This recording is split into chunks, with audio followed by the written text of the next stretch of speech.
This is Talk Business and Politics with Roby Brock. And welcome to the program. I'm Roby Brock. We appreciate you joining us.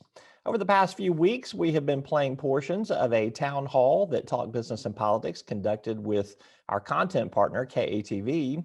We've played portions of interviews with Governor Asa Hutchinson and Senators Jonathan Dismang, Republican of Beebe, and Joyce Elliott, Democrat of Little Rock. Today, we pick back up on what to expect this fall when legislators return to the Capitol to reconvene to finish up their regular session business.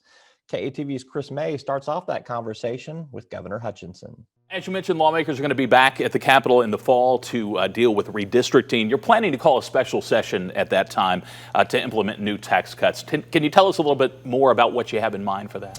Well, this past session of the legislature, we did those tax cuts for small business. We had some other ones that were important, but we didn't do the big tax cut for individuals across the board. And we thought we'd be in a better position in September to know exactly where we are economically. We'll have more in our reserve fund at that time, so we'll know more.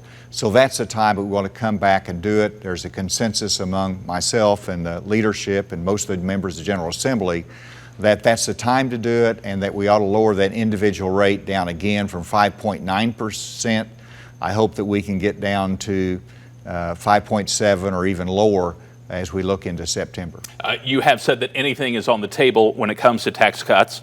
Two of the leading candidates who are hoping to succeed you in office, Sarah Huckabee Sanders and Attorney General Leslie Rutledge, say they favor eliminating the income tax altogether in Arkansas.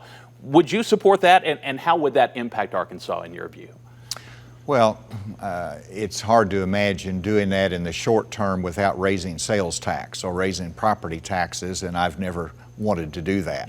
And so if you just look at the income tax itself, I think we can get down to 5%, and I think we'll be competitive with our other tax rates here in this state that are more favorable and competitive with the other states. And so that's been my approach.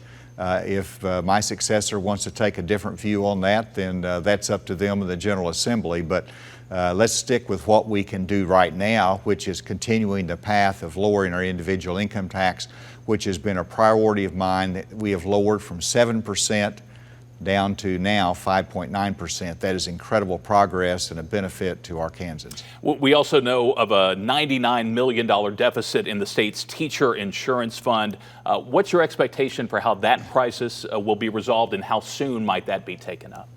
Well, they're working on it right now, our Board of Finance, and the Board of Finance will look at it. They'll make some recommendations. It'll be approved by the legislature, and I expect that it's going to be a combination of adjustments in rates, services, but also there'll have to be some investment of the state, because we do not want to have such an increase in our insurance rates that discourages our teachers or our state personnel. And so that's going to be a thoughtful approach to it, but it's going to be a balanced answer, and with something we do have to fix. We'll wrap up with this. Again, this was the final regular session of your governorship. What advice would you give to those who are serving as lawmakers now and to those who will serve in the future when it comes to ensuring good government and civility in government and moving Arkansas toward a more prosperous future? Well, I think my advice is that we work together as a team in Arkansas, whether Democrat or Republican. Let's look at good solutions for our state. And whenever you run as a partisan, but you serve as someone that's just looking after Arkansans. That's been our practice in the past, and that would be my advice for the future.